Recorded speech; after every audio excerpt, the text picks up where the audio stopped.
ఇప్పుడు కేవలం 7999కే up to 10 kgs వరకు బరువు తగ్గి అధిక బరువు నుంచి వచ్చే ప్రధాన సమస్యలను దూరం చేసుకోండి. రైట్, పంచాయతీ ఎన్నికలకు సంబంధించి తొలి దశ నామినేషన్ల ప్రక్రియ నిన్నటితో ముగిసింది. ఇక ఇవాళ రెండో దశ నామినేషన్ల ప్రక్రియ మరి కాసేపట్లో ప్రారంభం కాబోతుంది. ఈ నామినేషన్ల ప్రక్రియకు సంబంధించి ఖమ్మం నుంచి పూర్తి అప్డేట్స్ మా ప్రతినిధి భూపాల్ అందిస్తారు. లైవ్ లో భూపాల్.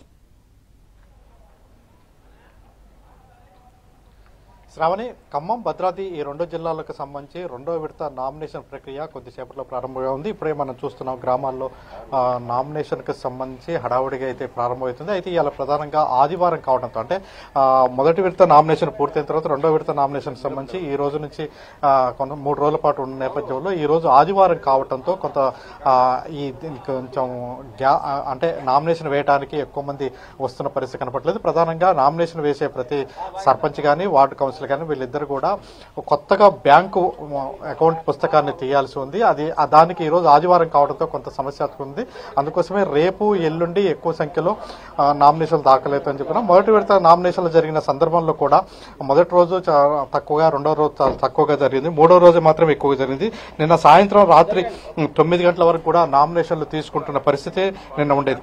భద్రాద్రి జిల్లాలో రెండో విడతకు వచ్చేసరికి 155 గ్రామ పంచాయతీలకి అదేవిధంగా 1302 వార్డు కౌన్సిల్ ఉన్నాయి. దీనికి సంబంధించి మొత్తం కూడా నామినేషన్లు అయితే ప్రారంభమైంది. అయితే మొదటి విడతకు సంబంధించి 159 గ్రామ పంచాయతీలో 813 నామినేషన్లు వచ్చాయి. అదేవిధంగా అంటే కొంత భద్రాద్రి జిల్లాలో సమస్యాత్మక ప్రాంతాలు ఎక్కువగా ఉన్నాయి. ఆ సమస్యాత్మక ప్రాంతాలు అంటే చర్ల, దుమ్ముగూడెం, ఇటుపై ప్రాంతాలు ఇవన్నీ కూడా మావోయిస్టు ప్రభావిత ప్రాంతాలుగా ఉంటాయి. అంటే ఛత్తీస్గఢ్ సరిహద్దుగా ఉండటంతో అటు కొంత జాగ్రత్తలు తీసుకుంటున్నారు.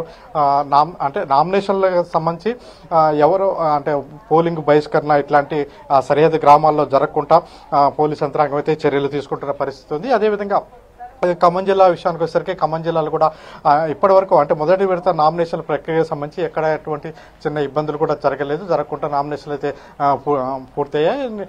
అయితే అదేవిధంగా ఖమ్మం జిల్లాలో జరిగిన నామినేషన్లో ఒకే ఒక నామినేషన్లు వచ్చినాయి. దాదాపుగా 5 వరకు ఉన్నాయి.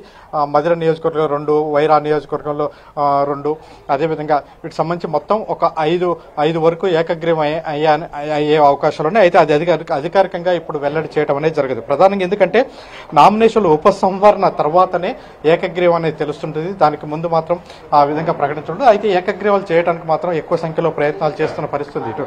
ఎందుకంటే ఖమ్మం జిల్లాకు సంబంధించి అటు మంత్రుల నియోజకవర్గాల్లో ఏకగ్రీవాలు ఎక్కువగా చేసుకోమని మంత్రులు అదేవిధంగా ఎమ్మెల్యేలు కూడా చెప్పిన పరిస్థితి. ఆ నేపథ్యంలో ఏకగ్రీవాలు చేసుకోవడానికి గ్రామాల్లో చర్చలు అయితే జరుగుతున్నాయి. ఇప్పటికే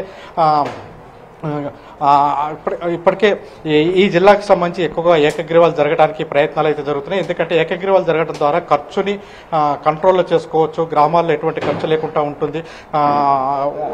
పోటీపాఠం గ్రామంలో ఘర్షణపూరిత వాతావరణం లేకుండా ఉంటుంది. అదేవిధంగా మంత్రులు కూడా తమ నిధుల నుంచి అత్యధికంగా గ్రామాలకి ఇస్తామని చెప్తున్నారు. ఆ నేపథ్యంలోనే ఏకగ్రీవం చేసుకోవడానికి అయితే ప్రయత్నాలు జరుగుతున్నాయి. ఇది నామినేషన్ ఉపసంహరణ తర్వాత కానీ ఎన్ని ఏకగ్రీవాలు అనేది తెలుస్తుంది. అదేవిధంగా అయితే ఈ ఏకగ్రీవాల సమస్య వచ్చినప్పుడు మాత్రం వేలంపాట ద్వారా జరిగితే మాత్రం వాటి విషయంలో చర్యలు తీసుకుంటామని అధికారులు చెప్తున్నారు. ఇప్పటికే కామిపల్లి మండలం జోగ్గూడెంలో వేలంపాట ద్వారా ఏకగ్రీవం జరిగిందని ప్రచారం రావడంతో అధికార యంత్రాంగం జోక్యం చేసుకుంది. అయితే మేము ఎప్పుడు కూడా ఇక్కడ ఏకగ్రీవం కాలేదు, ఇక్కడ వేలంపాట జరగలేదని ఆ గ్రామస్తులు కూడా ప్రకటించడం జరిగింది. మొత్తం మీద జిల్లా వ్యాప్తంగా అంటే రెండో విడత సంబంధించి నామినేషన్ ప్రక్రియ ఎల్లుండి ముగియనుంది. దీనికి సంబంధించి రేపు ఎల్లుండి ఎక్కువ మంది నామినేషన్ వేసే అవకాశం ఉంది. అయితే గ్రామాల్లో మాత్రం పోటీలు పడి మాత్రం నామినేషన్ వేయడానికి సిద్ధమవుతున్నారు. Sravani. Right Bhupal, thanks for the updates.